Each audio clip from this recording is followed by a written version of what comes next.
Em 485 a.C., quando conquistada pelos babilônios, Israel era uma terra árida, onde os poucos camponeses que a habitavam davam duro para sobreviver. Esta era a terra que Deus havia prometido para Abraão, Isaque e Jacó, e aos seus descendentes para sempre. Toda a terra que você está vendo, darei a você, Abraão, e a sua descendência para sempre. A terra não poderá ser vendida definitivamente, porque ela é minha. O povo que orgulhosamente habitava a terra prometida foi dizimado, espalhado e levado à Babilônia, onde passou 70 anos, conforme predito por Jeremias. Toda esta terra se tornará uma ruína desolada, e vocês estarão sujeitos ao rei da Babilônia durante 70 anos. Muitos judeus haviam voltado a Jerusalém para reerguer o templo, mas o resto da cidade estava em ruínas, suas paredes derrubadas e portões queimados. Em meio à desolação, Deus inspirou o profeta Zacarias a proferir uma das profecias mais notáveis já registradas. Ela predizia o período bíblico conhecido como os últimos dias. Farei de Jerusalém uma taça que embriague todos os povos ao seu redor. Farei de Jerusalém uma pedra pesada para todas as nações. O cumprimento dessa profecia, após o admirável renascimento de Israel em 1948, é constatado pelo mundo todo. Exatamente como previsto na Bíblia, ao invés de Nova York, Berlim ou Moscou, a pequenina Jerusalém é o fardo maior dos países do mundo. O peso que ela tem é tal que o Conselho de Segurança das Nações Unidas dedicou quase 1/3 das suas deliberações a Israel, que representa apenas 1/1000 da população mundial.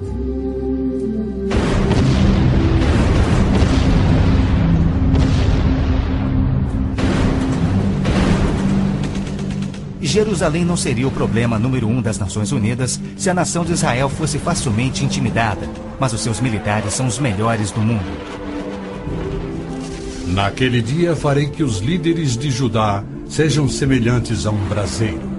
Eles consumirão todos os povos ao redor. O Senhor protegerá os que vivem em Jerusalém.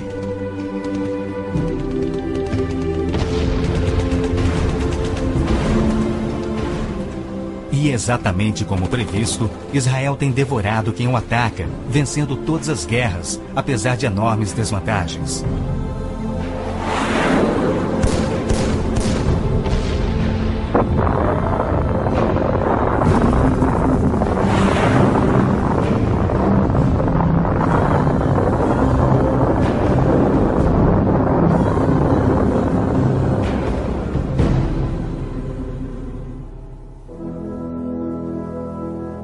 O anjo Gabriel revelou a Daniel que Jerusalém seria reconstruída e que após 483 anos viria o Messias. E que seu próprio povo, o povo de Israel, o rejeitaria e o crucificaria. Que a cidade e o templo ficariam outra vez em ruínas. E foi assim que aconteceu. Depois o ungido será morto e já não haverá lugar para ele. A cidade e o lugar santo, o templo, serão destruídos pelo povo do governante que virá. Jesus entrou em Jerusalém no dia exato da profecia. Foi aclamado como Messias e depois rejeitado. Jesus mesmo profetizou: Eu lhes garanto que não ficará aqui pedra sobre pedra. Serão todas derrubadas. E serão levados como prisioneiros para todas as nações. No ano 70 DC, exatamente como Cristo previu, os exércitos romanos, sob Tito, saquearam Jerusalém, derrubaram o templo de Herodes e não deixaram pedra sobre pedra. Mais de 1 milhão de judeus foram mortos e o remanescente espalhado pelas nações. Vocês serão desarraigados da terra em que estão entrando para dela tomar posse. Então o Senhor os espalhará pelas nações, de um lado ao outro da terra. Os profetas de Israel também previram o antissemitismo, que perseguiria os judeus por toda parte. Vocês serão motivo de horror e objeto de zombaria e de riso para todas as nações. Espalhados entre as nações, Os judeus têm sido odiados, perseguidos e mortos como nenhum outro povo, enquanto a estéril terra de Israel permaneceu de luto. Após sua visita em 1867, o escritor Mark Twain escreveu: Belém, a terra em que os anjos cantaram não é habitada por criatura alguma. A Palestina se recobre de pano de saco e cinzas, desolada e sem beleza. Em outra de suas profecias admiráveis, Jesus declarou: Jerusalém será pisada pelos gentios, até que os tempos deles se cumpram. Jerusalém foi disputada por todos os grandes povos da história. Babilônios a dominaram, depois os medo-persas. Alexandre o Grande tomou a Palestina para os gregos em cerca de 300 a.C. Depois foram os egípcios, seguidos pelos assírios e então os romanos. Invasores islâmicos se apoderaram dela, mas foram depostos nas cruzadas. Mais tarde, os mamelucos islâmicos do Egito a tomaram. Depois, os turcos otomanos reinaram por 4 séculos. E ao longo destes séculos, os judeus ali viveram e sofreram. O pleno cumprimento das profecias bíblicas sobre Israel, Jerusalém e os judeus é a prova incontestável da existência de Deus e da veracidade bíblica. Muitos pensam que as cruzadas católicas libertaram a Terra Santa para os judeus, quando, na verdade, massacraram os judeus e tomaram a terra para a Igreja Católica.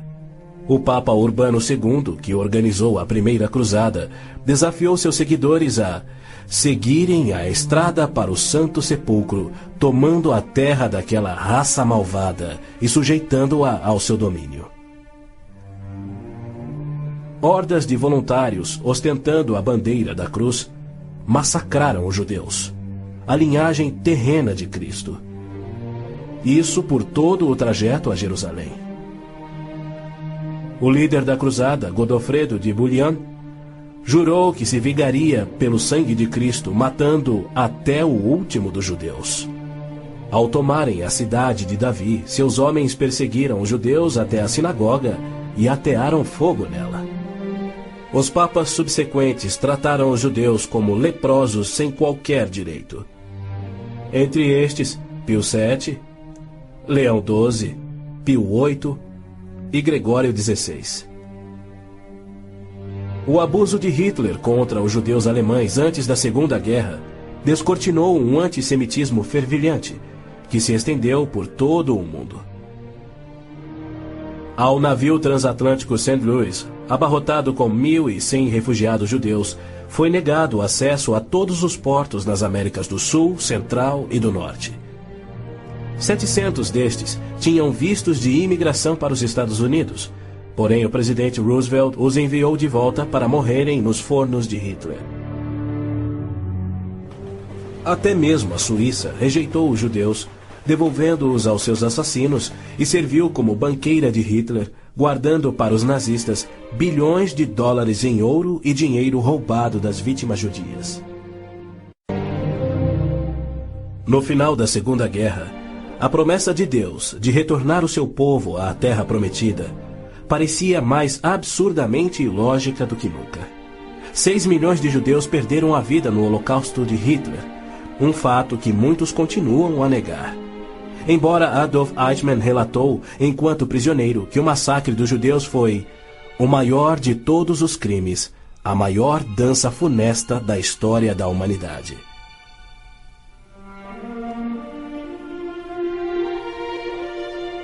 E o mais incrível é que, após a guerra, centenas dos esqueléticos sobreviventes, libertados dos campos de extermínio, foram mortos em toda a Europa. Porém, Deus não esquecera das suas promessas.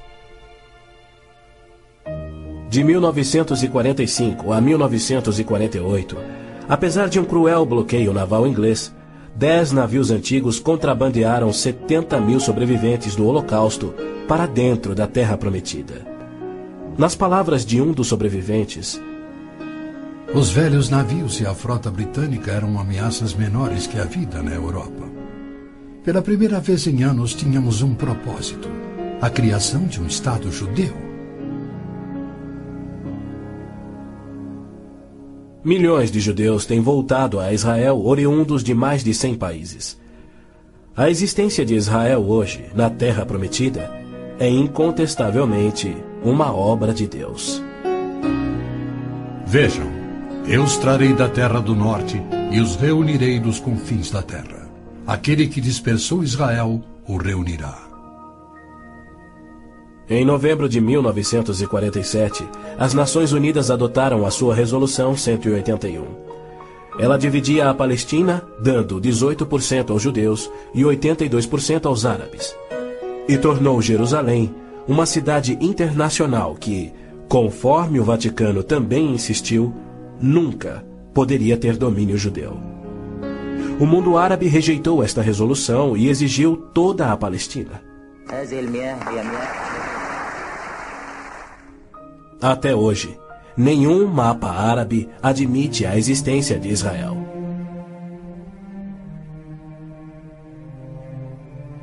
Em 14 de maio de 1948, Israel declarou sua independência. E foi imediatamente invadido por 6 nações árabes. Seus soldados eram várias vezes mais numerosos que os colonos judeus e tinham superioridade indiscutível em armas, tanques e aviões. Tendo recebido da ONU uma faixa estreita e indefensável de terra, rodeada de inimigos dispostos a exterminá-lo, Israel deveria ter sido aniquilado. Porém, para a surpresa do mundo inteiro, que torcia para os seus inimigos, os colonos israelenses derrotaram os que buscavam destruí-los, exatamente como Deus prometera. E assim tem acontecido em guerra após guerra, à medida que seus inimigos têm tentado aniquilar Israel. Sim, é isto mesmo. A aniquilação é o seu propósito declarado. Os muçulmanos têm como dever religioso a exterminação dos judeus. Eles sonham com sua destruição e promovem festividades para honrar os assassinos dos inocentes cidadãos de Israel. O fundamentalismo islâmico começa a varrer o nosso mundo. O próprio Maomé declarou: A última hora não virá antes que os muçulmanos lutem contra os judeus e os muçulmanos os matem. Mas por que a imprensa chama os terroristas muçulmanos de radicais e extremistas? Na verdade, eles apenas estão sendo fiéis ao islamismo. O Corão ordena: Não tomeis por confidentes amigos os judeus nem os cristãos. Matai os idólatras, os não muçulmanos, onde quer que os acheis. Capturai-os, acossai-os e espreitai-os. Líderes muçulmanos, religiosos e políticos ameaçam os judeus como fazia Hitler na TV, pelo rádio e alto-falantes nas ruas e nas mesquitas. Quando Gaddafi brada: a batalha de Israel será tal que Israel deixará de existir, ele fala por todos. O extermínio de Israel é transmitido aos muçulmanos desde o aleitamento. Um ministro da educação da Síria escreveu: O ódio com que doutrinamos as mentes dos nossos filhos desde o parto é sagrado. Um livro-texto de adolescentes egípcios declara: Israel não viverá se os árabes forem firmes no seu ódio. E um livro de pré-adolescentes diz: Os árabes não desistem de trabalhar em prol do extermínio de Israel. É uma loucura Israel tentar firmar acordos de paz com inimigos como estes, mas a pressão mundial o obriga a isto. Na Guerra de Yom Kippur de 1973, milhares de tanques atravessaram simultaneamente o Sinai, oriundos do Egito, e descendo o Golã a partir da Síria num ataque surpresa cuidadosamente orquestrado. As forças militares de Israel estavam todas de licença, celebrando a mais sagrada de suas festas religiosas, levando, portanto, 3 dias para que se mobilizassem. 300 mil israelenses enfrentaram 1,2 milhões de árabes. Escapando por um fio da derrota, Israel sofreu pesadas baixas. Mas, em cumprimento incontestável da admirável profecia de Zacarias, de que as tropas judias seriam como fogo que consumiria as nações vizinhas, Israel expulsou os seus inimigos. Em retaliação por ter se defendido, 61 nações romperam relações diplomáticas com Israel, enquanto nenhuma nação repreendeu os árabes por seu ataque surpresa. Este tenso e custoso estado de alerta de Israel tem sido manipulado de modo a acusá-lo de perpetrador de violência infundada contra vizinhos amantes da paz. O antissemitismo é uma força motriz da mídia mundial, que é muito influenciada pelo dinheiro do petróleo. Não se veicula nenhuma crítica aos árabes e suas repetidas ameaças de extinção de Israel. Quando Israel deportou 400 terroristas do Hamas e do Jihad Islâmico por terem matado e mutilado centenas de seus civis, foi criticado pela mídia internacional e censurado pelas Nações Unidas. Mas quando o Kuwait deportou 300 mil palestinos, em sua maioria civis inocentes, a mídia fez pouco caso e as Nações Unidas ignoraram o fato. As Nações Unidas são flagrantemente pró-árabes e contra Israel. As chamadas Forças de Paz das Nações Unidas no Líbano abrigaram terroristas da OLP, ofereceram suas instalações para treinar terroristas, forneceram equipamento militar e auxiliaram as equipes de terroristas a caminho de atacarem Israel. Quando Israel se viu pressionado a ponto de invadir o sul do Líbano para expulsar a OLP, descobriu na área das Nações Unidas estoques suficientes de armamentos para sustentarem uma invasão de 1 milhão de homens. E a maioria, incrivelmente, era avançada demais para ser operada pela OLP e era obviamente destinada a uma invasão soviética. A ONU já condenou Israel mais de 370 vezes por ter se defendido, porém nunca condenou os terroristas ou os seus agressores. 2 anos após a Olimpíada de Munique, em que a OLP assassinou 11 atletas israelenses, Arafat, o seu líder, foi convidado para falar na Assembleia Geral da ONU. E foi recebido como herói, embora clamasse pela extinção de Israel. O então secretário-geral da ONU, Boutros Ghali, declarou: Os judeus devem abrir mão de sua condição de nação e do Estado de Israel para serem assimilados como uma comunidade do mundo árabe. O Domo da Rocha, no cume do Monte Moriá, está situado no coração de Jerusalém. Esta edificação de 141 mil metros quadrados inspira paixões tão explosivas que pode ser o estopim da Terceira Guerra Mundial a qualquer instante. Foi ali que Abraão obedientemente construiu um altar e colocou sobre ele o seu filho Isaque, disposto a oferecê-lo como sacrifício a Deus. Mas Deus o impediu e proveu um carneiro para substituir a Isaque. 900 anos mais tarde, há cerca de 3.000 anos, o rei Davi comprou aquele terreno santo de Araúna, o Jebuseu, para poder edificar ali um altar a seu Deus. E foi ali que Salomão construiu o primeiro templo. Do templo judeu, destruído por 2 vezes, não resta nada. Em seu lugar se ergue o Domo da Rocha, um imenso monumento ao deus islâmico da lua, o antissemita Alá.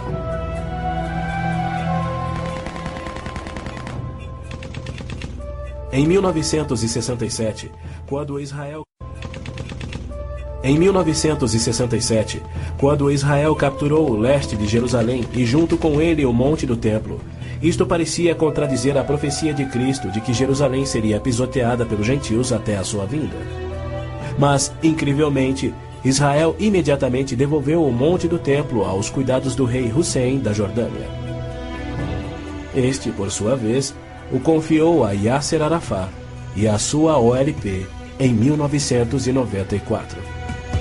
Assim, o coração de Jerusalém está nas mãos de gentios e as nações dos gentios de todo o mundo exigem o controle. Uma das principais tensões no Oriente Médio, hoje em dia, é a questão do chamado povo palestino.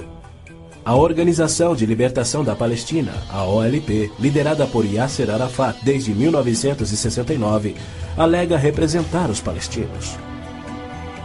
A OLP declara: Nosso conflito com o inimigo sionista não surge em função da demarcação de suas fronteiras, mas sim da própria existência de Israel. A OLP, como todos devem saber, é uma organização islâmica de terrorismo. Ela treinou as gangues de assassinos de Idi Amin, que mataram 300 mil cristãos negros em Uganda. Na verdade, a maioria das organizações terroristas em todo o mundo foram treinadas pela OLP.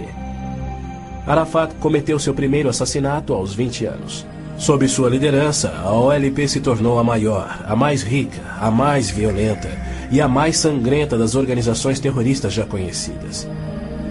Em 1970, a OLP tinha 55 bases na Jordânia, e seu terrorismo contínuo contra os civis jordanianos era tão maligno que o rei Hussein a atacou com suas tropas de beduínos, e após semanas de sangrentas batalhas, expulsou a OLP para o Líbano. Ali, a OLP aniquilou as cidades cristãs de Damour, Beit Malá, Tal Abbas e outras. A mídia fez vistas grossas ao seu reinado de terror no Líbano. A imprensa internacional foi ameaçada e se manteve em silêncio. Os que ousaram divulgar a verdade tiveram mortes brutais. Larry Buckman e Sean Turan, da TV ABC, Mark Trion, da rádio belga Livre, Robert Pfeffer, da revista Der Spiegel, e outros. Cerca de 300 mil civis libaneses foram mortos e mais de 100 mil das jovens sobreviventes foram engravidadas por estupros da OLP antes que Israel a expulsasse. Porém, novamente, Israel foi censurado. Ladies and gentlemen, Mr. Arafat, Chairman of the Executive Council of the Palestine Liberation Organization, His Excellency Yitzhak Rabin, Prime Minister of Israel, the President of the United States. Quaisquer tratados de paz com a OLP têm como propósito único enganar Israel. O modelo que os muçulmanos seguem hoje foi dado por Maomé. Em 628, ele firmou um tratado de paz de 10 anos com sua tribo Quraysh, em Meca. 2 anos mais tarde, ele atacou Meca, matando os homens e escravizando as mulheres e crianças. Arafat declarou publicamente: Em nome de Alá, eu não considero o acordo de paz entre a OLP e Israel mais do que o acordo assinado entre nosso profeta Maomé e a tribo Quraysh. A paz para nós implica na destruição de Israel. O primeiro passo é fingir a paz para ganhar territórios dentro de Israel, de onde possa lançar sua destruição final. Por incrível que pareça, Arafat e seus assassinos da OLP têm sido eximidos e celebrizados pela mídia mundial. Este criminoso, impiedoso e sadista recebeu um prêmio Nobel da Paz e é honrado como campeão da justiça em prol do oprimido povo palestino. Palestinos? Nunca houve palestino, seja povo, nação, língua, cultura, religião ou economia. As alegações de serem descendentes de um povo palestino que supostamente habitou uma terra chamada Palestina por milhares de anos não passa de uma mentira intencional. A terra era chamada Canaã e era habitada por cananeus. E o que fora Canaã tornou-se a terra de Israel quando Deus a entregou ao seu povo. Porém, uma história revisada que oculta a verdade é promovida nas melhores enciclopédias e livros, incluindo publicações cristãs. Aqueles que hoje se denominam palestinos são árabes, por berço, língua, religião islâmica e cultura. A origem do termo Palestina provém dos filisteus, os arqui-inimigos do antigo Israel. Em 130 d.C., os romanos reconstruíram Jerusalém como uma cidade pagã, tendo um templo de Júpiter no lugar do templo judeu. Provocados à rebelião, 500.000 de judeus foram mortos e milhares escravizados. Os romanos, irados, renomearam a terra de Israel, batizando-a de Síria-Palestina. Assim surgiu o termo palestino. Dali em diante, os judeus que ali viviam foram chamados de palestinos. Na Segunda Guerra, o exército britânico tinha uma brigada palestina composta por voluntários judeus. A Orquestra Sinfônica da Palestina era de judeus, assim como o Palestine Post era um jornal de judeus. Em 1948, árabes fugidos de Israel começaram a alegar que eles eram os verdadeiros palestinos e que a terra de Israel sempre lhes pertencera. E a mídia mundial promove essa mentira. Mas a verdade é que em 1948 os árabes ocupavam meros 3% da Palestina. Enquanto que a posse de Israel data de 4.000 anos de quando Abraão adquiriu a caverna Macpela em Hebrom. Ali Abraão sepultou sua esposa Sara, e ali estão enterrados Abraão, Isaque, Rebeca, Jacó e Lia. Em Hebrom, Davi foi coroado rei. É um lugar sagrado para os judeus e não tem nada a ver com os árabes ou com o Islã.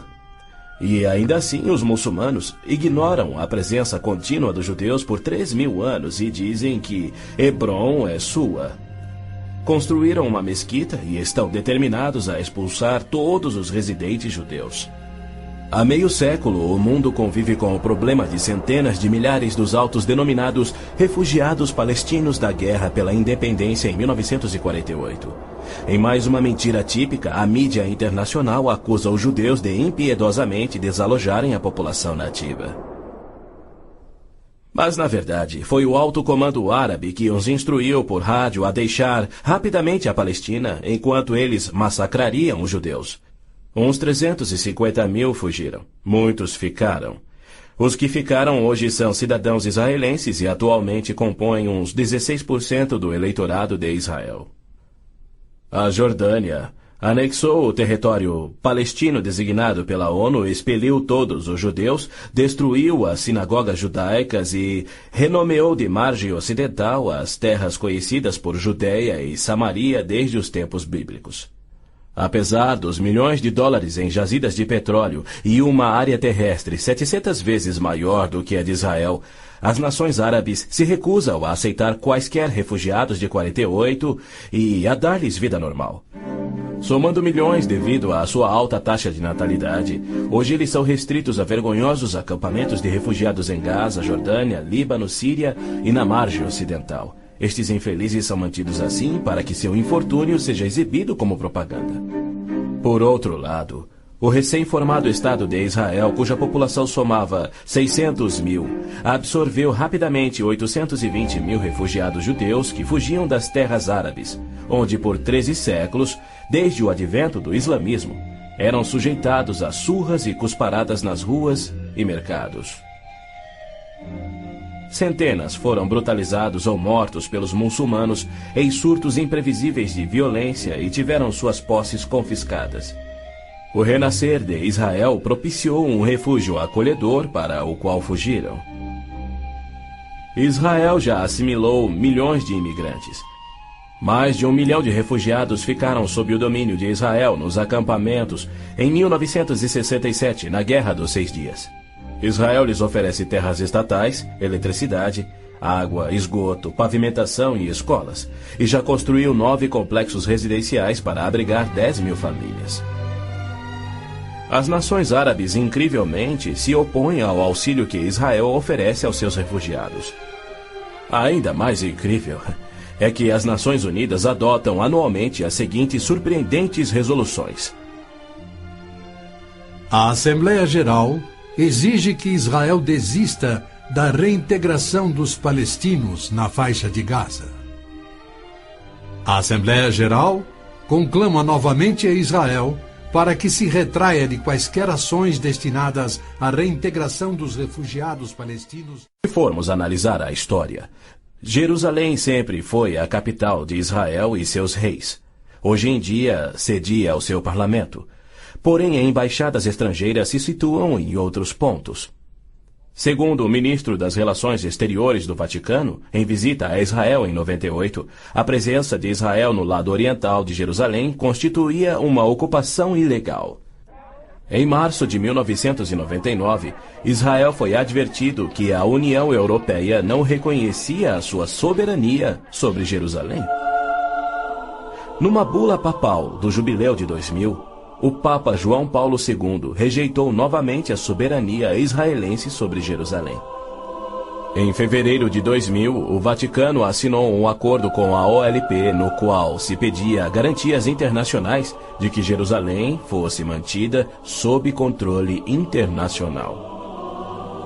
Os maiores inimigos de Israel são o Islã e o catolicismo romano.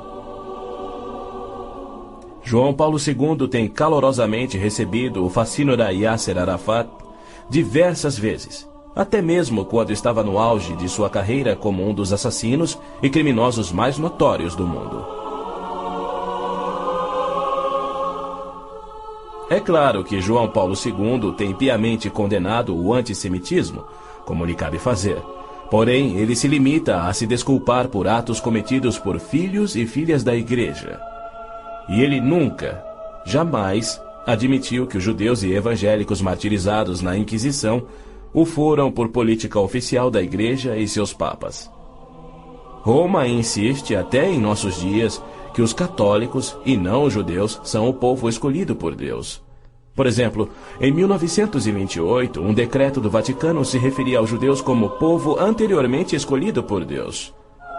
Em 1965, o Segundo Concílio do Vaticano declarou: a Igreja constitui o novo povo de Deus. A Roma Católica se denomina a Cidade Santa, a Cidade de Deus, a Cidade Eterna, títulos que Deus deu a Jerusalém.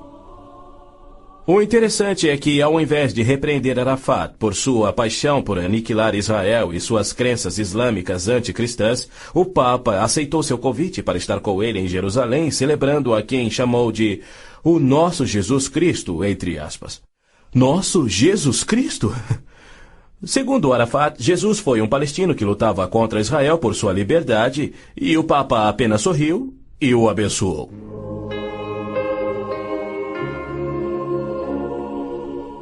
Os judeus culpam a Cristo e aos cristãos pelo antissemitismo do catolicismo romano. Mas o catolicismo, com seu falso evangelho de obras, sacramentos, purgatório e indulgências, não representa o cristianismo bíblico. Nenhum cristão verdadeiro poderia ser antissemita. Jesus foi um judeu. Inclusive, a Igreja Católica matou muito mais evangélicos do que judeus. O Papa Inocêncio III massacrou por completo a cidade de Béziers, na França. Morreram cerca de 60 mil cristãos albigenses. E, segundo o Papa, foi o auge do seu papado. Os exércitos dos papas levaram um século para exterminar os albigenses, e o mesmo destino foi imposto aos valdenses, huguenotes, husitas e outros. No massacre de São Bartolomeu foram chacinados 70 mil huguenotes, mais 200 mil foram mortos depois e 500 mil fugiram da França para salvar a vida. E como estes, há muitos outros exemplos. Hitler não assassinaria os 6 milhões de judeus se os séculos do antissemitismo romano não tivessem preparado o caminho.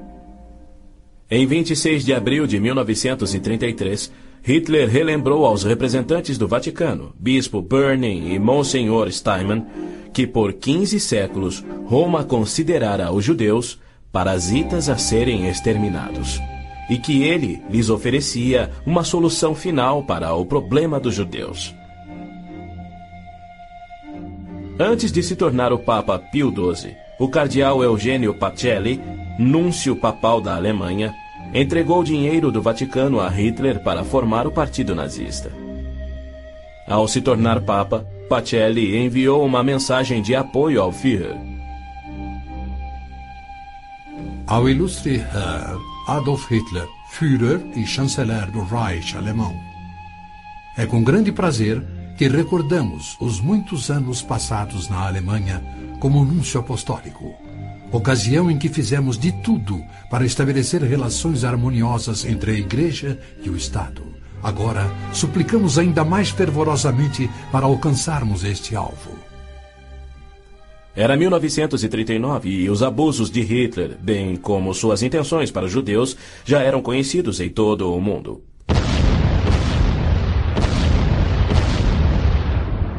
Foi em janeiro daquele ano que Hitler declarou que a guerra resultaria na, abre aspas, exterminação da raça judaica, fecha aspas.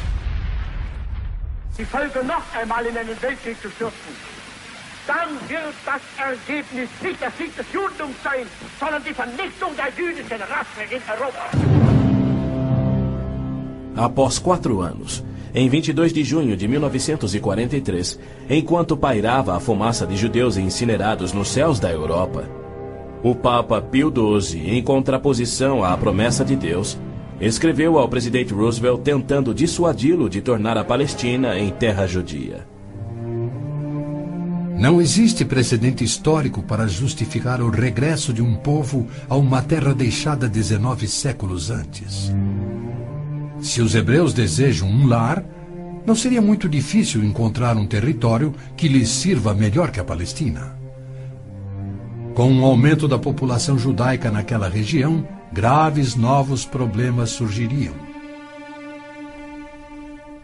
Sem precedente histórico, Deus o havia prometido.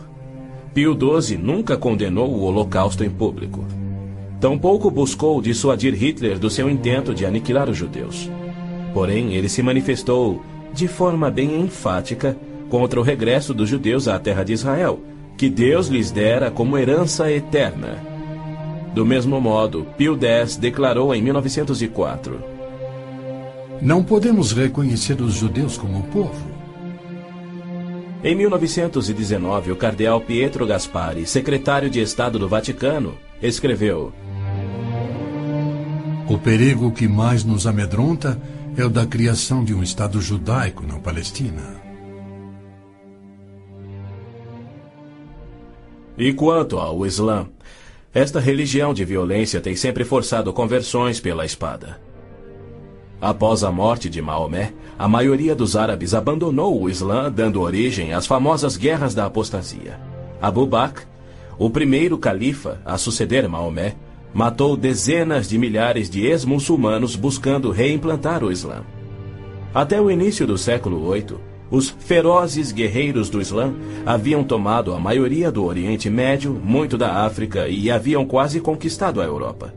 A violenta natureza do Islã é vista ainda hoje em multidões bradando "Alá é grande" e infligindo terror e morte sobre os não-muçulmanos. O Islã está por trás da maior parte do terrorismo no mundo. Hoje em dia, multidões muçulmanas periodicamente massacram milhares de cristãos, queimando e saqueando as suas terras.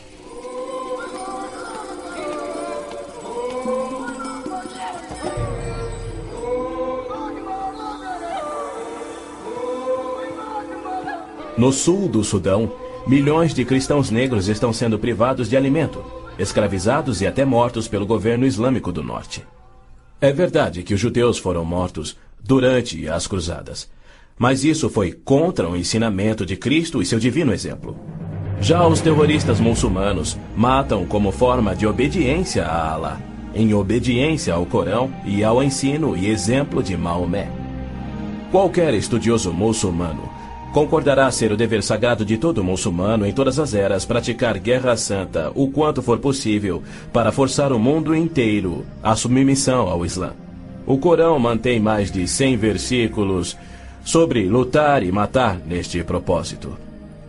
Porém, a mídia internacional insiste em descrever o Islã como religião pacífica. Tony Blair, o premier britânico, classificou o Islã dizendo ser sinônimo da paz, tolerância, além de uma força para o bem. Muitos políticos de destaque no Ocidente têm elogiado o Islã e seus caminhos pacíficos, e líderes religiosos também.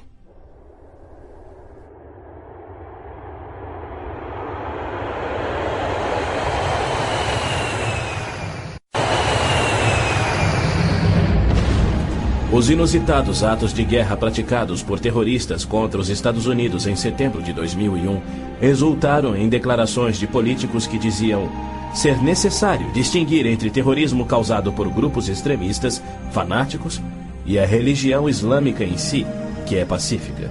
O escritor Tom Clancy disse que o Islã, como religião, não promove a violência. Uma declaração incrível frente aos ensinos contidos no Corão, os de Maomé, e a violência contínua que historicamente caracteriza o avanço do Islã. Esta é a visão romântica do Islã que encoraja o terrorismo. Para esses criminosos, Arafat é a prova viva das recompensas conferidas aos que aspiram ao terrorismo. Ele é o mais vil e bem-sucedido terrorista da história. A OLP detinha o recorde do maior sequestro aéreo, 4 aeronaves numa única operação, apenas igualado em 2001. o maior número de reféns, 300 pessoas na mesma operação e outros recordes que se mantêm até hoje. O número de pessoas baleadas num aeroporto, o maior resgate pago, $5 milhões pagos pela Lufthansa. A maior diversidade de alvos, 40 aeronaves de passageiros civis, 5 navios de passageiros, 30 embaixadas ou missões diplomáticas, além de incontáveis fábricas, depósitos de combustível, etc, etc, etc. Ao invés de ser julgado como réu em corte internacional, assim como os nazistas e líderes sérvios, os sangrentos atos de Arafat atraíram a ONU, a União Europeia e incontáveis líderes políticos e religiosos para o seu lado contra Israel e lhe outorgaram o Prêmio Nobel da Paz. O que confere a pilotos habilidosos a coragem e o ímpeto de se apoderarem de jatos comerciais e arremetê-los contra edifícios civis ou militares. Ou outros que se suicidam explodindo ônibus em Tel Aviv. Somente uma coisa: a garantia islâmica do paraíso para os que morrem na jihad. Aos mártires, o Islã promete um palácio de marfim contendo 70 mansões, cada mansão contendo 70 casas e em cada casa uma cama com 70 lençóis. E em cada lençol uma linda virgem que recupera sua virgindade a cada vez que o mártir a possui. Lhe é prometido que o seu apetite para o sexo e alimento será igual ao de 100 homens. Os meninos muçulmanos ouvem essa promessa desde a infância.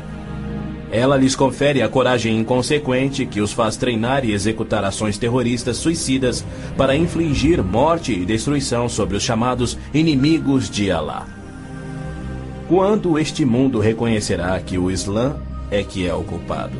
E quando os muçulmanos que desprezam o terrorismo perceberão estarem seguindo uma religião terrorista, conforme a história comprova?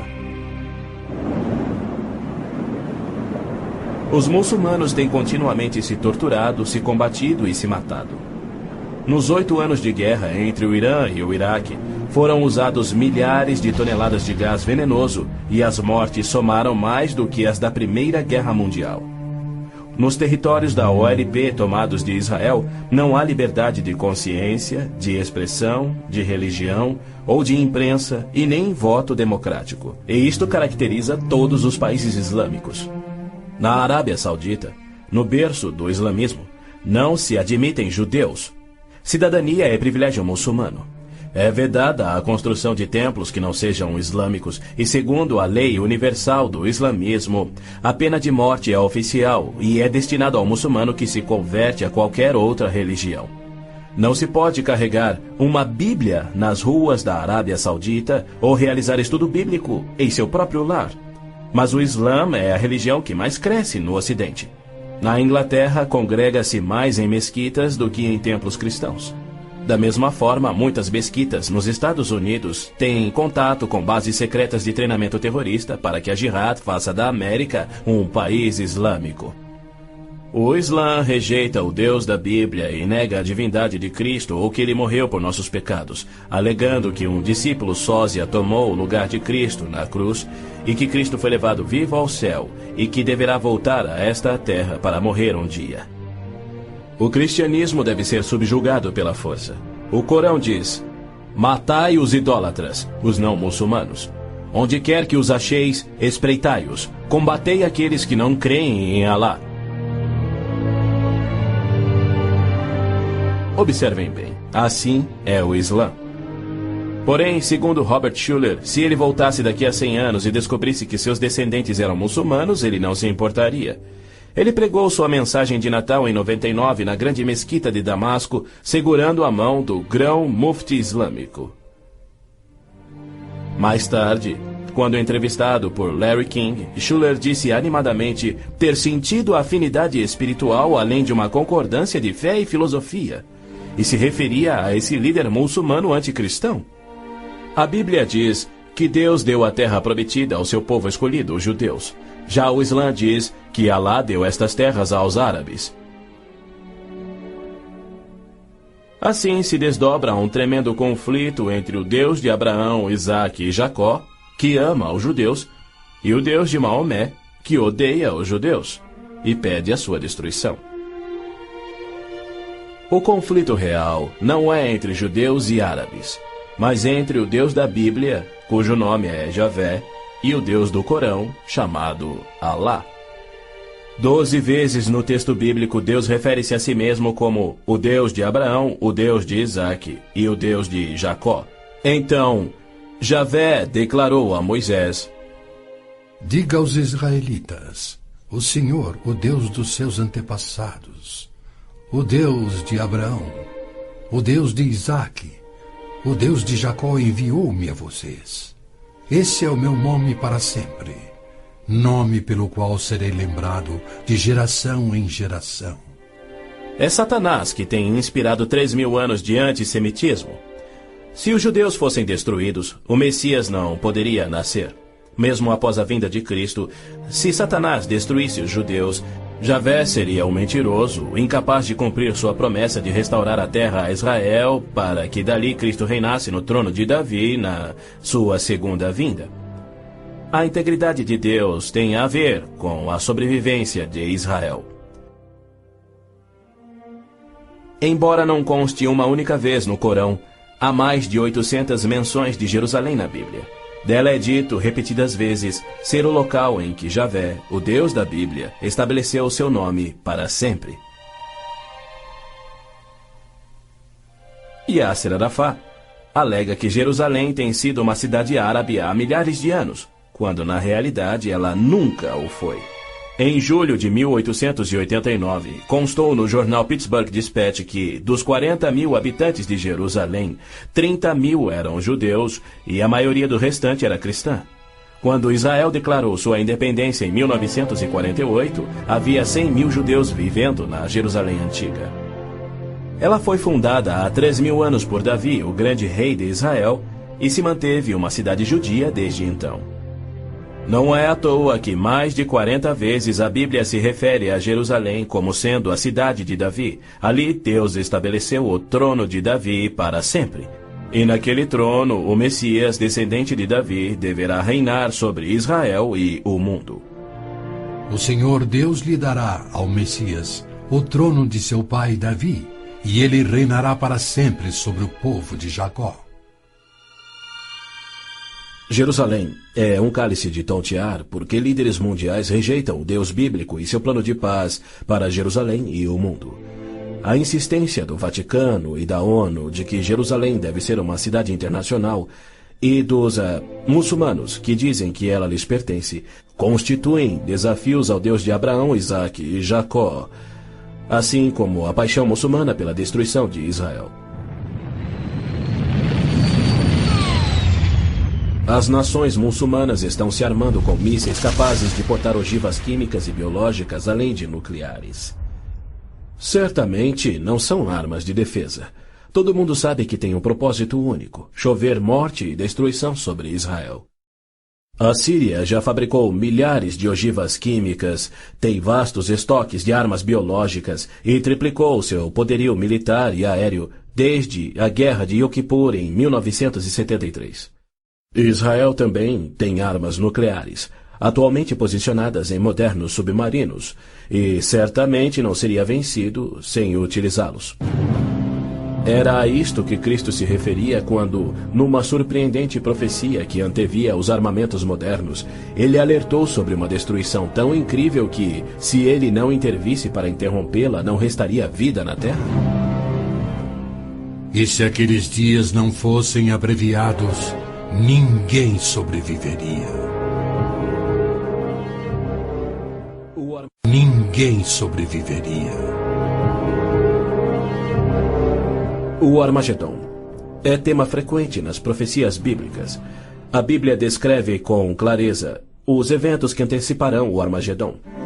Milhões de judeus já voltaram a Israel depois de serem espalhados entre as nações. Eles reconstruíram Israel a partir do nada e sentem-se seguros com uma falsa paz.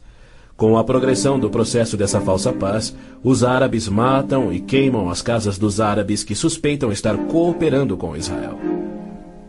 Terroristas muçulmanos que matam judeus são honrados nos países árabes. Ruas e feriados recebem os seus nomes.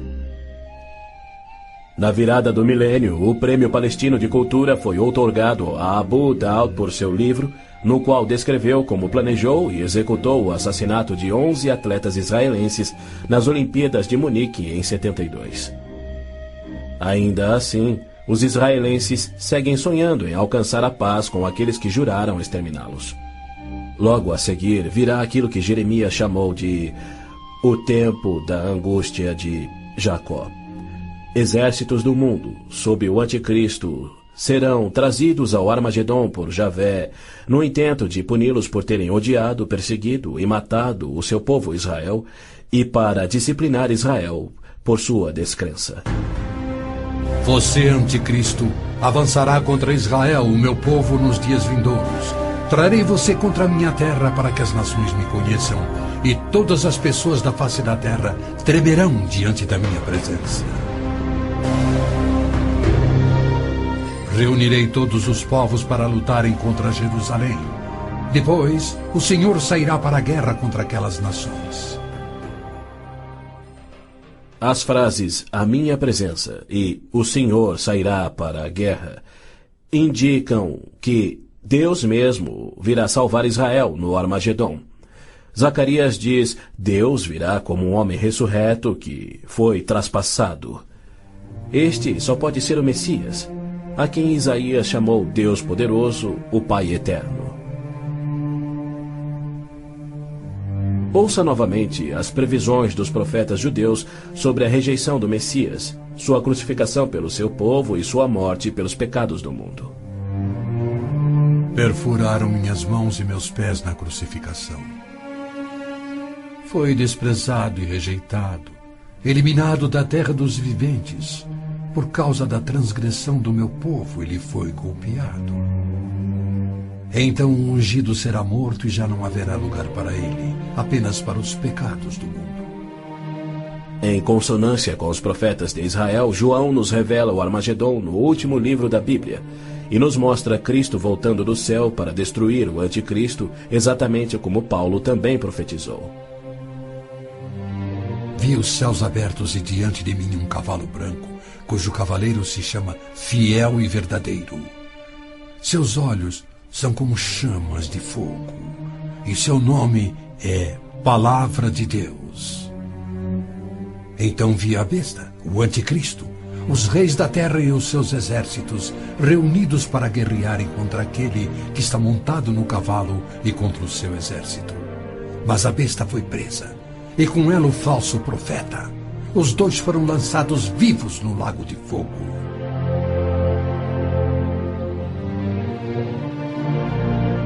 Antes do Armagedon, o anticristo irá confirmar um pacto de 7 anos, garantindo uma falsa paz entre árabes e judeus. Prometerá segurança a Israel, permitirá que Israel reconstrua o templo e reinicie os sacrifícios de animais, após um intervalo de mais de 1900 anos. O anticristo quebrará seu pacto, cessará os sacrifícios, colocará a sua imagem no templo, declarando ser Deus e exigindo ser adorado. Os que se recusarem morrerão. Com muitos ele fará uma aliança que durará uma semana. No meio da semana ele dará fim ao sacrifício e à oferta. Então será revelado o homem do pecado, chegando até a assentar-se no santuário de Deus, proclamando que ele mesmo é Deus. Foi-lhe dado poder para fazer que fossem mortos todos os que se recusassem a adorar a imagem. A que semana Gabriel se referia? Quando isso acontecerá? Ele disse a Daniel que após 70 semanas ou 490 anos, toda a profecia se cumpriria, Israel seria restaurado e jamais voltaria a desonrar a Deus. No final das primeiras 69 semanas de anos, ou seja, 483 anos, o Messias viria e seria morto. O tempo seria contado a partir da data em que o rei da Babilônia concedeu a autorização para a reconstrução de Jerusalém. A partir da promulgação do decreto que manda restaurar e reconstruir Jerusalém, até que o ungido, o líder, venha, haverá 7 semanas e 62 semanas. Neemias diz ter recebido autorização para a reconstrução de Jerusalém no mês de Nissan do 20º ano do rei Artaxerxes, ou seja, em 445 a.C.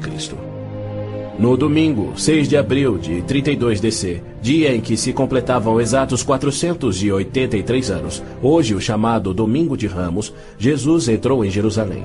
Não num cavalo branco, conduzindo uma insurreição contra Roma, como os autoproclamados messias tentaram e os judeus queriam, mas num jumento, humildemente trazendo a salvação dos pecados, conforme Zacarias havia predito. Alegre-se muito, cidade de Sião. Exulte, Jerusalém. Eis que o seu rei vem a você, justo e vitorioso, humilde e montado num jumento, um jumentinho, cria de jumenta.